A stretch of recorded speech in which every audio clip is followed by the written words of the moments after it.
இஸ்ரேலிய ஆக்கிரமிப்பு பயங்கரவாத ராணுவத்தினுடைய அநியாயங்கள் நிறுத்தப்பட வேண்டும் என்று பல முறை பேசி வந்தார். அந்த வார்த்தையோடு தான் இவர் ஃபேமஸ் ஆகி இருந்தார். ஆன்மாக்களின் ஆன்மா என்றுதான் இவரை சோசியல் மீடியாக்கள்ல அடுத்த கட்டமாக அறியப்பட்டு வந்த நிலையில இன்றைக்கு அவர் மரணித்திருக்கிறார். மரணித்த செய்தியை வெளியிட்டிருக்கக்கூடிய அல் ஜசீரா கூட உயிரின் உயிரே என்று தன்னுடைய பேரப்பிள்ளையை அழைத்து கதறிய நபர் மரணித்திருக்கிறார் என்கிற செய்தியை தான் வெளியிட்டிருக்கிறார்கள். எனவே டொனால்ட் ட்ரம்ப் அனுமதிக்கிற பட்சத்தில் நாங்கள் ஈரான் மீது தாக்குதல் நடத்துவோம், ஈரானுடைய அணு ஆயுத நிலைகள் மீது தாக்குதல் நடத்துவோம் என்று இவர்கள் கொக்கரித்துக் கொண்டிருப்பதை நம்ம பார்க்க முடியும். பொதுவாக ஒன்று புரிஞ்சுக்கிறங்க, இஸ்ரேல் தன்னுடைய வரலாற்றில் என்னைக்குமே தனித்து நின்று போராடாது. ஈரானுடைய பலத்தையும் புரிந்து கொள்ளுகிற யாரும் ஈரானோடு இந்த நிலையில் சண்டைக்கு போவதற்கு விரும்ப மாட்டார்கள். டொனால்ட் ட்ரம்பை பொறுத்தவரையில் அவர் புத்திசாலியாக இருந்தால் அப்படியான ஒரு முடிவுக்கு அவர் போக மாட்டார். அப்படியான ஒரு முடிவுக்கு அவர் போவாராக இருந்தால் ஈரானா இஸ்ரேலும் அமெரிக்காவுமா என்பதை இந்த உலகு கண்டுகொள்ளும் என்பதிலே எந்த மாற்றமும் கிடையாது. ஏன்னா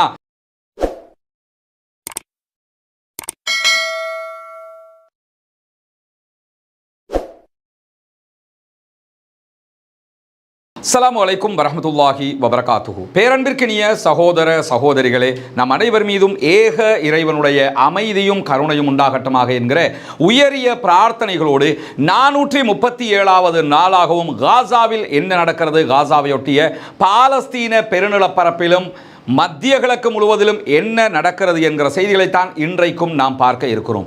இன்றைய நாளை பொறுத்தவரையிலும் வளமை போன்று இன்றைக்கும் இஸ்ரேலிய ஆக்கிரமிப்பு பயங்கரவாத இராணுவத்தினுடைய உக்கிர தாக்குதல்கள் காசாவினுடைய பகுதிகளில் பாலஸ்தீன அப்பாவிகள் மீது நடத்தப்பட்டு கொண்டு வருகிற அதே நேரத்தில் சர்வதேச மட்டத்திலே இஸ்ரேலுக்கு எதிரான கருத்தலைகளும் தொடர்ந்து உருவாகி வருகிற செய்திகள் இன்றைக்கு வெளியாகி இருக்கிறது. குறிப்பாக இன்றைய நாள் அபிஷியலாக 45,000 சகோதரர்கள் பாலஸ்தீனத்திலே கொல்லப்பட்டிருக்கிறார்கள், ஷஹீதாகி இருக்கிறார்கள் என்கிற செய்தியை அல் ஜசீரா உள்ளிட்ட ஊடகங்கள் வெளியிட்டிருப்பதை நாம் அவதானிக்க முடியும். குறிப்பாக இடிபாடுகளுக்குள் சிக்கியிருக்கக்கூடியவர்கள் மாத்திரமே 11,000 பேருக்கு மேலாக இருக்கலாம் என்கிற செய்திகளும் ஏற்கனவே பாலஸ்தீன சுகாதார அமைச்சகம் வெளியிட்டிருந்தது. அந்த அடிப்படையில் கவனிச்சோம்னு சொன்னா இந்த எண்ணிக்கை 55,000 தாண்டி இருக்கலாம். ஏன்னா அந்த 11,000 பேரையும் இதுவரைக்கும் மரணித்தவர்களுடைய லிஸ்டில் பாலஸ்தீன சுகாதார அமைச்சகம் சேர்க்கவில்லை. எது எப்படி போனாலும் அவர்களை மீட்டெடுக்க முடியாது என்கிற ஒரு செய்தியை அவர்கள் சொல்லி இருக்கிறார்கள். ஆனால் 45,000 பேர் இதுவரைக்கும் மொத்தமாக கொல்லப்பட்டிருக்கிறார்கள், ஷஹீதாகி இருக்கிறார்கள் என்கிற செய்திகள் பதிவாகி இருக்கிற அதே நேரத்தில் இறப்பினுடைய எண்ணிக்கை வெகு சீக்கிரமாக 50,000 தாண்டும் என்கிற செய்திகளையும் பாலஸ்தீன சுகாதார அமைச்சகம் மாத்திரமல்லாமல் அல் ஜசீராவின் ஆய்வாளர்கள் பத்திரிகையாளர்கள் கூட சொல்லுவதை நாம் அவதானிக்க முடியும். காரணம் என்னன்னா, தொடர்ந்து இஸ்ரேலிய ஆக்கிரமிப்பு பயங்கரவாத ராணுவம் கடந்த சில நாட்களாக கண்மூடித்தனமான பயங்கரவாத தாக்குதல்களை உச்சமாக நடத்தி வருகிறது. தினம்தோறும் 50-60க்கு மேற்பட்டவர்கள் கொல்லப்படுகிறார்கள், ஷஹீதாகிறார்கள். எனவே இந்த எண்ணிக்கை உச்சம் தொடலாம் என்கிற அச்சம் தற்போது வெளியிடப்பட்டு வருகிற அதே நேரத்தில் இன்றைக்கு வெளியாகி இருக்கக்கூடிய மிக முக்கியமான செய்திகளில் ஒன்றுதான், பாலஸ்தீனத்தில் இருக்கக்கூடிய அத்தனை பேரையுமே இஸ்ரேலிய ஆக்கிரமிப்பு பயங்கரவாத ராணுவம் பாலஸ்தீன விடுதலை ராணுவமாகத்தான் பார்க்கிறது, பாலஸ்தீன விடுதலை போராளிகளாகத்தான் பார்க்கிறது. அதனால் தான் குழந்தைகளை கூட விட்டு வைக்காமல் கொன்று குவிக்கிறார்கள் என்கிறார் மர்வான் பிஷாரா. என்ன காரணம்னா, பாலஸ்தீனத்தில் இன்னைக்கு குழந்தையாக இருக்கிறவங்க நாளைக்கு வந்து நின்றுக்கிட்டு இது என்னுடைய நாடு எனக்கு தா என்று சொல்லி போராட வந்துடக்கூடாது என்பது அவர்களுடைய பார்வையாக இருக்கிறது. எனவே தான் குழந்தைகளை கூட நாங்கள் கொள்கிறோம், குழந்தைகளையும் பயங்கரவாதிகள் என்று பேசுகிற ஒரே சாரார் இருக்கிற ஒரே மனித மிருகங்கள் இருக்கிற நாடாக இஸ்ரேலும் அதனுடைய ஜியோனிஸ்டுகளும் மாறி இருக்கிறார்கள் என்பதையும் நாம் இங்கே கவனிக்க கடமைப்பட்டிருக்கிறோம். இந்த நிலையில தான் இன்றைக்கு வெளியாகி இருக்கக்கூடிய தகவல்கள் பிரகாரம் கடந்த 4 மாதங்களுக்குள்ளாக 19,000 குழந்தைகள் ஊட்டச்சத்து குறைபாடு காரணமாக மருத்துவமனைகளில் அனுமதிக்கப்பட்டிருக்கிறார்கள் என்கிற செய்திகள் வெளியாகி இருக்கிற அதே நேரத்தில் காசாவினுடைய நுசைராத், பைத்துலாகியா, கமால் அத்வான் ஆகிய மருத்துவமனைகள் மீது இஸ்ரேலிய ஆக்கிரமிப்பு பயங்கர பயங்கரவாத இராணுவம் இன்றைக்கு பயங்கரவாத தாக்குதல்களை நடத்தி இருக்கிறார்கள். இதுவரைக்கும் 35க்கு மேற்பட்ட சகோதரர்கள் கொல்லப்பட்டிருக்கிறார்கள், ஷஹீதாகி இருக்கிறார்கள் என்கிற எண்ணிக்கைகள் வெளியாகி இருக்கிறது. ஒரே நாளில் 3 மருத்துவமனைகள் மீது அவர்களுடைய தாக்குதல்கள் நடத்தப்பட்டிருக்கிறது என்கிற செய்திகள் தான் மிக கவலையுடைய செய்திகளாக இன்றைக்கு மாறியிருக்கிற அதே நேரம் இன்றைக்கு மரணித்தவர்களுடைய பட்டியலில் இப்படிப்பட்ட ஒரு மனிதருடைய செய்தியும் வைரலாக பரவி வருவதை நீங்கள் அவதானிக்க முடியும். அல் ஜசீராவினுடைய அரபி, அல் ஜசீராவினுடைய ஆங்கிலம், அதே போன்று பிரஸ் டிவியாக இருக்கலாம், அல்ல அரபியாவாக இருக்கலாம், அனைத்து செய்தி ஊடகங்கள் மாத்திரம் மட்டுமல்லாமல் இன்னைக்கு நீங்க எக்ஸ் பக்கத்தை, ட்விட்டர், அதே போன்று இன்ஸ்டாகிராம் போன்ற பக்கங்களில் போய் பார்த்தீங்கன்னா இந்த நபர் மிக முக்கியமாக பேசப்படுவதை நாம் அவதானிக்க முடியும். ஷேக் காலித் நப்ஹான். யார் இந்த ஷேக் காலித் நப்ஹான் என்பதை பொறுத்தவரையில் இந்த புகைப்படத்தில் இருக்கக்கூடிய இந்த குழந்தை இவருடைய பேரப்பிள்ளை நவம்பர் மாதம் இஸ்ரேலிய ஆக்கிரமிப்பு பயங்கரவாத இராணுவத்தினால் 2023 கொல்லப்பட்டார், ஷஹீதாக்கப்பட்டால் இந்த குழந்தை. அந்த நேரத்தில் இந்த சகோதரர் பேசிய ஒரு வார்த்தை, ஆன்மாக்களின் ஆன்மா இவள் என்று ஒரு வார்த்தை அவர் சொல்லி இருப்பார். இந்த குழந்தையை பற்றி சொல்லும் போது என்னுடைய உயிர் என்கிற வார்த்தையை பயன்படுத்தி அந்த குழந்தையை கட்டிப்பிடிச்சு அழுகிற காட்சிகள் வெளியாகி இருந்தது. அப்படிப்பட்ட நேரத்தில் இஸ்ரேலிய ஆக்கிரமிப்பு பயங்கரவாத இராணுவத்தினுடைய அநியாயங்கள் நிறுத்தப்பட வேண்டும் என்று பல முறை பேசி வந்தார். அந்த வார்த்தையோடு தான் இவர் ஃபேமஸ் ஆகி இருந்தார். ஆன்மாக்களின் ஆன்மா என்றுதான் இவரை சோசியல் மீடியாக்களில் அடுத்த கட்டமாக அறியப்பட்டு வந்த நிலையில் இன்றைக்கு அவர் மரணித்திருக்கிறார். மரணித்த செய்தியை வெளியிட்டிருக்கக்கூடிய அல் ஜசீரா கூட உயிரின் உயிரே என்று தன்னுடைய பேரப்பிள்ளையை அழைத்து கதறிய நபர் மரணித்திருக்கிறார் என்கிற செய்தியை தான் வெளியிட்டிருக்கிறார்கள். அல்லாஹு தஆலா அவருக்கு ஷஹீதுடைய அந்தஸ்தை கொடுக்க வேண்டும். நமக்கு தெரியும் ஷஹீதுகளை பொறுத்தவரையில் யாரெல்லாம் அல்லாஹுக்கு இணை வைக்காமல் இந்த உலகத்தில் வாழ்கிறார்களோ அவர்கள் ஷஹீதாக மரணிக்கிற நேரத்தில் கண்டிப்பாக அவர்களுக்கு சொர்க்கம் கிடைக்கும் என்கிற நம்பிக்கை நமக்கு இருக்கிறது. எனவே அல்லாஹு தஆலா அவர்களுக்கு அருள் புரிய வேண்டும், ஷஹீதுடைய அந்தஸ்தை கொடுக்க வேண்டும், புனிதமிக்க ஜன்னத்துல் ஃபிர்தௌஸை வழங்க வேண்டும் என்கிற உயரிய பிரார்த்தனைகளையும் இந்த இடத்திலே கூறிக்கொள்கிற அதே நேரத்தில் இன்றைக்கு வெளியாகி இருக்கக்கூடிய செய்திகளில் மிக முக்கியமான ஒரு செய்தி என்னவென்று சொன்னால், காசாவில் இருக்கக்கூடிய அனைத்து ஆண்களையும் இஸ்ரேல் பாலஸ்தீன விடுதலை போராளிகளாகவும் பயங்கரவாதிகளாகவும் கணக்கில் எடுத்திருக்கிறார்கள் என்கிற ஒரு செய்தி இன்றைக்கு வெளியாகி இருக்கிறது. குறிப்பாக கத்தார் பல்கலைக்கழகத்தினுடைய வளைகுடா அரசியலுக்கு பொறுப்பாக இருக்கக்கூடிய இணை பேராசிரியர் லூசியானோ சர்காரா அவர்கள் வெளியிட்டிருக்கக்கூடிய ஒரு அறிக்கையில் என்ன சொல்லியிருக்கிறாங்கன்னா, இன்னைக்கு அல் ஜசீராவில் அவங்க ஒரு பேட்டி கொடுத்திருக்க பேட்டியில் என்ன சொல்றாங்கன்னா, இஸ்ரேல் தன்னுடைய படைகள் மூலமாக 17,000 பாலஸ்தீன விடுதலை போராளிகளை கொன்றொழித்திருக்கிறோம் என்கிற ஒரு அறிவிப்பை விடுத்திருக்கிறார்கள் என்கிற ஒரு செய்தியை சொல்லியிருக்கிறார். இந்த அறிவிப்பை பொறுத்தவரையில் இந்த கத்தார் பல்கலைக்கழகத்தினுடைய வளைகுடா பிரிவுக்கான அரசியல் இணை பேராசிரியர் லூசியானா சர்காரா அவங்களை பொறுத்தவரையில் இவங்க இஸ்ரேல் அண்மையில் வெளியிட்ட இந்த அறிக்கையை பற்றி பேசுறாங்க. இஸ்ரேல் அறிக்கையை தொடர்ந்து பார்த்து வந்தவர்களுக்கு தெரியும். நம்ம இந்த வீடியோக்களை பேசி வர்றதுனால தொடர்ந்து அவர்களுடைய இஸ்ரேலி டைம்ஸாக இருக்கலாம், ஹயோமாக இருக்கலாம், அல்லது அவர்களுடைய மற்ற ஊடகங்களாக இருக்கலாம், ஹாரட்ஸாக இருக்கலாம், எந்த ஊடகத்தை நீங்க எடுத்தாலும் 4 அல்லது 5 அறிக்கைகளை இஸ்ரேல் தொடர்ந்து வெளியிட்டிருக்கிறது. 13,000 பேரை நாங்கள் கொண்டிருக்கிறோம் பாலஸ்தீன போராளிகளை என்றார்கள், 25,000 பேரை என்றார்கள், அதை தாண்டி போய் 32,000 என்று சொன்னார்கள், மீண்டும் 9,000 என்று சொன்னார்கள். இப்படி அவங்களுக்கு எப்ப எது தோணுமோ அதை அறிவித்துக் கொண்டிருந்தார்கள். ஆனா நீங்க ஒன்று புரிஞ்சிருப்பீங்க, 437வது நாளாக இன்றைக்கும் இருக்கிறோம். இத்தனை நாட்களில் பாலஸ்தீன விடுதலை போராளிகளை நாங்கள் கொன்றிருக்கிறோம் என்று அவர்கள் பாடியாக எதை காட்டினாங்கன்னா, ஷேக் ஜெனரல் யஹியா சின்வார் அவர்களும் அவரோடு இணைந்த 5 சகோதரர்களும் கொல்லப்பட்டார்கள், ஷஹீதாக்கப்பட்டார்கள்.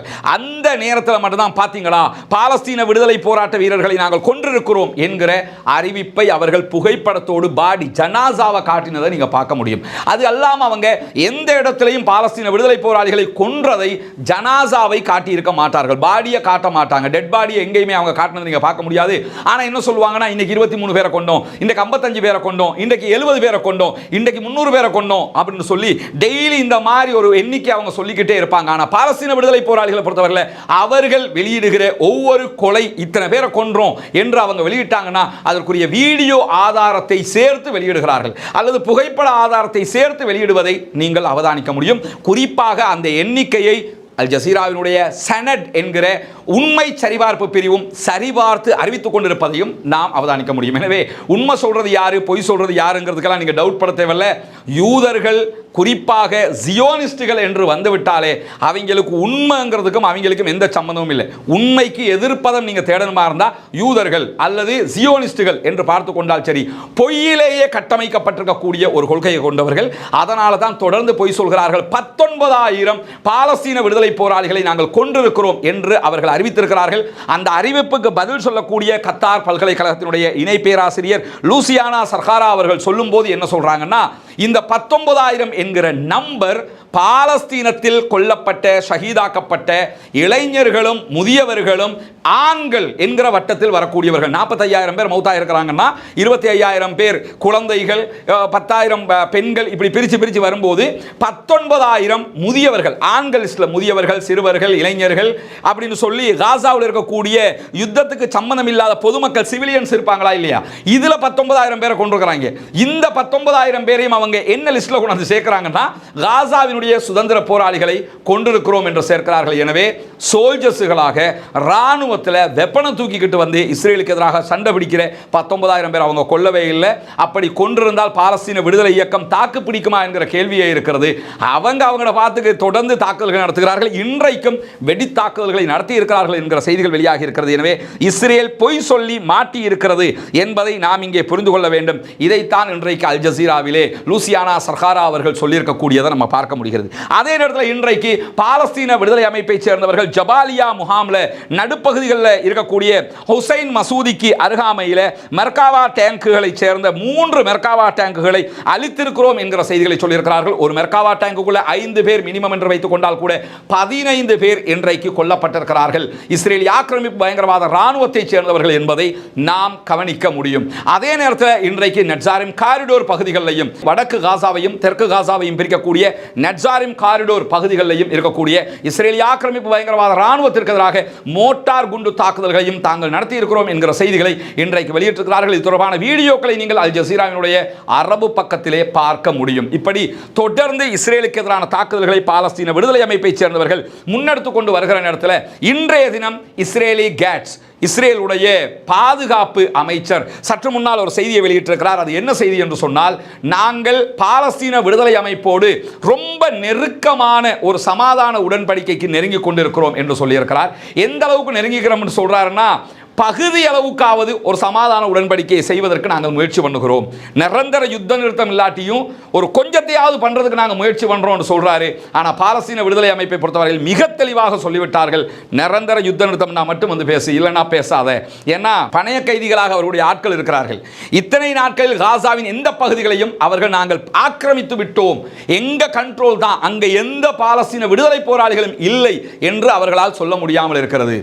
அங்கு ராணுவம் இருக்கிறாங்க, இஸ்ரேல் ஆக்கிரமிப்பு பயங்கரவாத ராணுவம் அங்க நிற்கிறாங்க, நின்று சண்டை பிடிக்கிறாங்க, அதுல மாற்று கருத்து இல்லை. ஆனா நீங்க என்ன கவனிக்கணும்னா, ஒரு ஏரியாவை நாங்க பிடிச்சிட்டோம், இங்க பாலஸ்தீன விடுதலை போராளிகள் யாருமே இல்லை, பாலஸ்டைன் ராணுவம் யாருமே இல்லை, இனி வரவும் முடியாது, முழுக்க எங்க கட்டுப்பாடு தான் என்று அறிவித்தார்களா என்று பார்த்தீங்கன்னா எங்கேயுமே அறிவிக்கவில்லை, அறிவிக்கவும் முடியாமல் தடுமாறுகிறார்கள். அந்த அளவுக்கு அங்கிருக்கக்கூடிய பாலஸ்தீன சுதந்திர போராளிகள் தொடர்ந்து இஸ்ரேலுக்கு எதிரான எதிர்ப்புகளை காட்டிக்கொண்டே இருக்கிறார்கள். இந்த நிலையில தான் தற்போது வெஸ்ட் பேங்க் மேற்கு கரை மஸ்ஜிதுல் அக்ஸா இருக்கக்கூடிய பகுதி, ஜெருசலம், அதே போன்று ஜெனின், ரமல்லா, இப்படி பல பகுதிகள் இருக்கக்கூடிய அடுத்த பாலஸ்தீன பகுதி, பாலஸ்தீனத்தை 2 பகுதியாக பிரித்து வச்சிருக்காங்க. ஒன்று காசா, அடுத்தது வெஸ்ட் பேங்க் மேற்கு கரை. 2க்கும் இடையில நிலத்தொடர்புகள் கிடையாது, இடையில இஸ்ரேல் என்கிற நாட்டை அவர்கள் உருவாக்கி வைத்திருக்கிறார்கள். இந்த நிலையில வெஸ்ட் பேங்க் பகுதிகளிலும் பாலஸ்தீன விடுதலை ராணுவத்தினர் களத்திலே இருக்கிறார்கள். அங்கிருக்கக்கூடிய இஸ்ரேலிய ஆக்கிரமிப்பு பயங்கரவாத ராணுவத்திற்கு எதிராகவும் சண்டையிடுகிற அதே நேரம் அங்க மிகப்பெரிய பிரச்சனையாக இருப்பது என்னன்னா, இடங்களை பிடிக்கக்கூடிய குடியேறிகள். இஸ்ரேல் யுத்தத்தை பண்ணுவான், சண்டையை பிடிப்பான், சண்டையை பிடிச்சி என்ன பண்ணுவான்னு கேட்டால் மக்களை கொன்று குவிப்பான். கொன்று குவிச்சதுக்கு பிறகு அவர்களுடைய இடங்கள், அவர்களுடைய வீடுகள், அவர்களுடைய சொத்துக்களை சூறையாடுவதற்கு என்று இந்த மாதிரி குடியேறிகள் வருவார்கள். வந்து அவங்களோட கையிலையும் வெப்பன் இருக்கும். அவங்க வந்து என்ன செய்வாங்கன்னா, பொதுமக்களை கொல்லுவார்கள், கொன்று விட்டு எங்க இடம் இதுன்னு சொல்லி பிடிச்சிக்கிடுவாங்க. இந்த மாதிரி குடியேறிகளுக்கு எதிராகவும் இஸ்ரேலிய ஆக்கிரமிப்பு பயங்கரவாத ராணுவத்திற்கு எதிராகவும் பாலஸ்தீன விடுதலை அமைப்பினுடைய பல ராணுவ பிரிவுகள் அங்கே செயல்படுகிறார்கள். அதில் பெரிய ராணுவ பிரிவு என்னன்னு கேட்டால் ஜெனின் பட்டாலியன். இந்த ஜெனின் பட்டாலியன்ல முக்கியமான தளபதி 2 நாட்களுக்கு முன்பதாக ஃபத்தாஹ் என்கிற பாலஸ்தீன அத்தாரிட்டி, பாலஸ்டைனை தற்போது ஆளுகிறவர்களாக சொல்லக்கூடியவர்கள் ஃபத்தாஹ் அமைப்பினர். இவர்கள் தேர்தலில் தோல்வி அடைந்தவர்கள். தேர்தலில் ஜெயிச்சது பாலஸ்தீனத்தில் இருக்கக்கூடிய பாலஸ்தீன விடுதலை போராளிகளுடைய அமைப்பு. அந்த அமைப்பு சார்பாக ஏற்கனவே இஸ்மாயில் ஹனியா அவர்கள் காசாவில் பிரதமராக செயல்பட்டார். ஆனால் ஜனாதிபதி பதவியும் அவங்களுக்கு தான் கொடுத்திருக்கணும். அன்றைக்கும் இன்றைக்கும் ஜனாதிபதியாக தன்னை சொல்லிக் கொண்டிருக்கக்கூடிய மஹ்மூத் அப்பாஸ் அந்த வாய்ப்பை கொடுக்கவில்லை. இஸ்ரேலுடைய பக்கபலத்தோடு, அமெரிக்காவுடைய பக்கபலத்தோடு, மற்ற நாடுகளுடைய பலங்களோடு தந்த பதவியை தக்க வச்சுக்கிட்டு இருக்கிறாரு.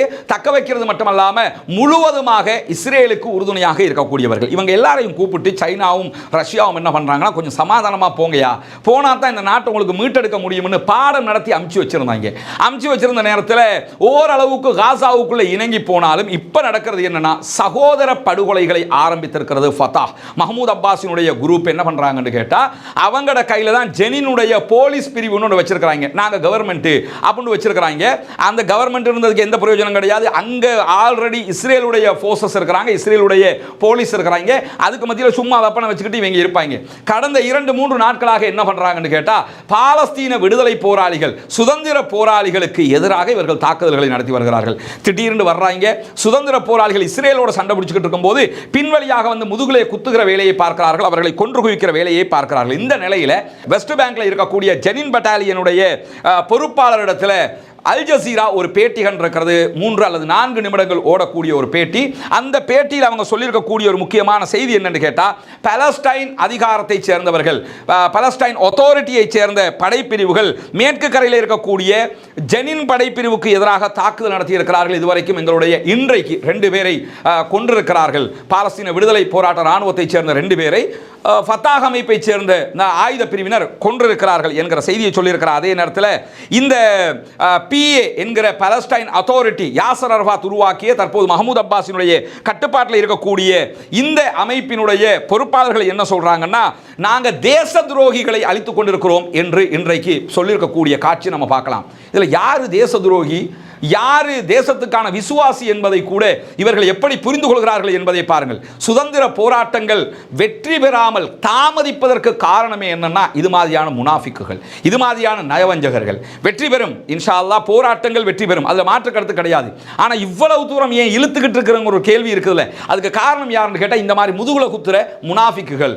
நாங்க தேசத்துக்காக நிக்கிறோம், இவங்கெல்லாம் தேச துரோகி, பாலஸ்தீன விடுதலை ராணுவம் தேச துரோகிகள்னா யார் தான் அங்க வந்து தேசத்துல விசுவாசியாக இருப்பாங்க? அதை யோசிக்கணுமா இல்லையா? அப்படியான நிலையில தான் இன்றைக்கும் அவங்க என்ன பண்றாங்கன்னா, பாலஸ்தீன விடுதலை அமைப்புக்கு எதிரான தாக்குதல்களை நடத்தி இருக்கிறார்கள். குறிப்பாக இத பேச்சுவார்த்தையில முடிச்சுக்குறோம் என்று சொல்லி பாலஸ்தீன விடுதலை ராணுவம் அழைத்துக் கொண்டிருக்கிறது. என்னன்னா, நமக்குள்ள நம்ம சண்டை போட்டுக்கிட்டு இருந்த பிரயோஜனம் கிடையாது. நீங்க எங்களுக்கு அடிக்கும் போது திருப்பி எங்களுக்கு அடிக்க தெரியாம இல்ல, நாங்க உங்களுக்கு அடிக்க வந்தோம்னு சொன்னா பொது எதிரி இதையே வாய்ப்பாக பயன்படுத்தி கொண்டு நம்ம 2 பேரையுமே அழிச்சிருவான். எனவே நம்ம சண்டையை பிறகு பார்த்துக்கலாம், நம்ம பொது எதிரியை சந்திப்போமே வாங்கன்னு கூப்பிடுறாங்க. அதுக்கு கூட போகாம இவர்களுக்கு எதிராக பாலஸ்தீன விடுதலை ராணுவத்துக்கு எதிராக தாக்குதல்களை நடத்துகிறார்கள். அங்கே இருக்கக்கூடிய மிகப்பெரிய இக்கட்டே என்னன்னு சொன்னா, இஸ்ரேலையும் அவர்கள் சமாளிக்க வேண்டும், இங்க இருக்கக்கூடிய முனாஃபிக்குகளையும் சமாளிக்க வேண்டும், எதிரிகளையும் சமாளிக்க வேண்டும், அவர்களோடும் யுத்தம் செய்ய வேண்டும், துரோகிகளோடும் யுத்தம் செய்ய வேண்டும் என்கிற ஒரு நிர்பந்தம் ஏற்பட்டிருக்கிறது. அல்லாஹு தாலா தான் அவர்களுக்கு அருள் புரிய வேண்டும். இன்றைக்கு ஜெனின் பட்டாலியன் சுதந்திர போராளிகள் விடுத்திருக்கக்கூடிய அறிவிப்பில் அவர் என்ன சொல்றாருன்னு கேட்டா, ஒருபோதும் ஆயுதங்களை கீழே வைத்து சரணடைய மாட்டோம் என்பதை 2 தரப்புக்குமே நாங்கள் சொல்லிக் கொள்கிறோம். நாட்டை மீட்டெடுப்போம், அதற்காகத்தான் போராடி கொண்டிருப்போம் என்று சொல்லக்கூடியவர் என்ன சொல்றாருன்னா, எங்களுடைய திசை தெளிவாக இருக்கிறது, இஸ்ரேலுக்கு எதிராக மட்டுமே எங்களுடைய போராட்டம் தொடருமே தவிர எங்களுடைய சகோதரர்களுக்கு எதிராக நாங்கள் போராட போவதில்லை. எங்களுடைய யுத்தம் இஸ்ரேலியர்களுக்கு எதிரானது, இந்த அநியாயத்துக்கு எதிரானது. எனவே இங்க இருக்கக்கூடிய PA பாலஸ்டைன் அத்தாரிட்டியை சேர்ந்தவர்கள் எங்களுக்கு எதிராக நிற்காமல் ஓரமாகி நின்று கொள்வது மிகப்பெரிய நலவாக மாறிவிடும் என்கிற செய்திகளை சொல்லிவிட்டு என்ன சொல்றாருன்னு கேட்டா, நான் சரணடைந்தேன் என்று வைத்துக் கொள்ளுங்கள். பேட்டியில் பேசுறவர் சொல்றார், நான் சரணடைஞ்சிட்டேன் வச்சுக்கிறீங்க. அப்படி வச்சுக்கிட்டா கூட என்னுடைய வீட்டையோ என்னுடைய சொத்துக்களையோ இஸ்ரேலை சேர்ந்த ஒருத்தன் வந்து அபகரிச்சுட்டு போவானே தவிர இவங்க பார்த்துக்கிட்டு தான் சும்மா இருப்பாங்க. எனவே நான் சரணடைகிறதை விட என்னுடைய மக்களுக்காக, என்னுடைய சொத்துக்காக, என்னுடைய நிலத்திற்காக நான் போராடி மடிவது மேல் என்று அவர் பேசியிருக்கக்கூடிய காட்சிகள் இன்றைக்கு வெளியாகி இருப்பதை நாம் பார்க்க முடிகிறது. இப்படி உள்ளுக்குள்ளேயே ஒரு சகோதர சண்டையை உருவாக்குவதற்கான முயற்சியை செய்து கொண்டிருக்கிறார்கள். அதற்கு ஃபத்தாஹ் அமைப்பை சேர்ந்த மஹ்மூத் அப்பாஸினுடைய இந்த முனாஃபிக்குகள், நிஃபாக்குத்தனம் கொண்ட நயவஞ்சக கூட்டமும் துணை போகிறது என்பதையும் நாம் இங்கே அவதானிக்க முடிகிற அதே நேரத்தில் இன்றைக்கும் யமனில் இருக்கக்கூடிய ஹூதிகள் இஸ்ரேலுக்கு எதிராக ஒரு ட்ரோன் தாக்குதலை நடத்தி இருக்கிறார்கள். அந்த தாக்குதல் இஸ்ரேல் மீது எப்படியான தாக்கத்தை உண்டாக்கி இருக்கிறது என்கிற செய்திகள் இன்னும் வெளிவரவில்லை. ஆனால் இன்றைக்கு நாங்கள் தாக்குதல் நடத்தி இருக்கிறோம் என்கிற செய்திகளை சொல்லியிருக்கிற அதே நேரத்தில் ஹுதைதா பகுதிகளில் யமனில் இஸ்ரேலுக்கு ஆதரவாக அமெரிக்காவினுடையவும் பிரித்தானியாவினுடையவும் படையினர் இன்றைக்கு யமனில் இருக்கக்கூடிய ஹூதிகள் மீது தாக்குதல் நடத்தி இருக்கிறார்கள் என்கிற செய்திகளும் வெளியாகி இருப்பதை நாம் அவதானிக்க முடியும். இப்படியான நிலையில தான் சிரியாவில் இருக்கக்கூடிய இராணுவத்தினுடைய கிளர்ச்சி படையினுடைய தளபதியாக தன்னை அறிவித்துக் கொண்ட அபு முஹம்மது அல் ஜுலானி இன்றைக்கு ஒரு முக்கியமான அறிவிப்பை விடுத்திருக்கிறார். இன்றைக்கு அவர் ஊடகங்களுக்கு பேசியிருக்கிற இடத்துல என்ன சொல்றாருன்னா, விரைவிலேயே கிளர்ச்சி படை உள்ளிட்ட எல்லா படைப்பிரிவினுடைய ஆயுதங்களும் களையப்பட்டு மொத்தமாக சிரியாவினுடைய இராணுவம் என்கிற நிலை உருவாக்கப்படும். அவங்கள்ட்ட மட்டும்தான் ஆயுதங்கள் இருக்கும், மற்றபடி யாற்றையுமே ஆயுதங்களை வைத்துக் கொள்வதற்கு நாங்கள் அனுமதிக்க போவதில்லை. புரட்சி வெடித்து விட்டது, அடுத்ததாக நாட்டை டெவலப் பண்ணணும் என்கிற ஒரு செய்தியை சொல்லியிருக்கிறார். பொறுத்திருந்து பார்ப்போம் என்ன நடக்கிறது என்பதை. அவர் சொல்வதை போன்று நடக்குமா இல்லையா என்பதை காலம்தான் உணர்த்த வேண்டும். இன்ஷா அல்லாஹ் பொறுத்திருந்து பார்க்க வேண்டும். இப்படியான ஒரு நேரத்தில் சற்று முன்னால் இஸ்ரேல் ஆக்கிரமிப்பு பயங்கரவாத அரசாங்கம் ஒரு முக்கியமான அறிவித்தலை விடுத்திருக்கிறது. குறிப்பாக இஸ்ரேலுடைய பாதுகாப்பு அமைச்சர் இஸ்ரேலி கேட்ஸ் வெளியிட்டிருக்கக்கூடிய ஒரு அறிவிப்பில் என்ன சொல்றாருன்னா, நாங்கள் ஈரானோடு சண்டையிடுவதற்கான ஆயத்தங்களை செய்து கொண்டிருக்கிறோம் என்று சொல்லியிருக்கிறார். எட்டாவது ஒரு தரப்போடு நாங்கள் மோதப்போறோம்னு சொல்லிக்கிட்டு இருக்கிறாங்க. எட்டாவது தரப்பு கண்டிப்பாக ஈரான் இல்லைங்கிறது நமக்கு தெரியும். அந்த 7க்குள்ளேயே ஈரான் வந்துருவாங்க. எட்டாவது தரப்பு அவங்க டர்க்கியோட அல்லது ஜோர்தானோட தான் சண்டை பிடிக்கணும். அப்படியான ஒரு நேரத்தில் இப்பொழுது இருக்கிற நிலைமையில சிரியா அசாது தோற்கடிக்கப்பட்டிருக்கிறதுனால உடனே நம்ம ஈரானோட சண்டை பிடிச்சா என்ன என்கிற ஒரு நிலைக்கு அவர்கள் சென்றிருக்கிறார்கள். ஆனால் ஈரானோடு நாங்கள் மோதுவதற்கு நாங்கள் தயாராகி கொண்டிருந்தாலும் இதுவரைக்கும் டொனால்ட் ட்ரம்ப் தரப்பில் இருந்து அதற்குரிய அனுமதி எங்களுக்கு கிடைக்கவில்லை என்று சொல்லியிருக்கிறார்கள். ஏன்னா இப்போ இருக்கிற ஜனாதிபதி ஜனவரி மாதம் 20ஆம் தேதியோட காலாவதி ஆகிடுவார். புதிய ஜனாதிபதியாக டொனால்ட் ட்ரம்ப் தான் பதவியேற்க போகிறார். எனவே டொனால்ட் ட்ரம்ப் அனுமதிக்கிற பட்சத்தில் நாங்கள் ஈரான் மீது தாக்குதல் நடத்துவோம், ஈரானுடைய அணு ஆயுத நிலைகள் மீது தாக்குதல் நடத்துவோம் என்று இவர்கள் கொக்கரித்துக் கொண்டிருப்பதை நம்ம பார்க்க முடியும். பொதுவாக ஒன்று புரிஞ்சுக்கிறங்க, இஸ்ரேல் தன்னுடைய வரலாற்றில் என்னைக்குமே தனித்து நின்று போராடாது, தனித்து நின்று யுத்தம் செய்ய மாட்டார்கள், தனித்து நின்று வெல்லவும் முடியாது. அவங்க எப்பயுமே அமெரிக்கா, பிரித்தானியா, பிரான்ஸ் இவங்களை இணைச்சுக்கிட்டு தான் வருவாங்க. இம்முறையும் அமெரிக்கா சப்போர்ட் கொடுத்தா நாங்கள் ஈரான் மேலே அட்டாக் பண்ணுவோம்னு சொல்லியிருக்கிறாங்க.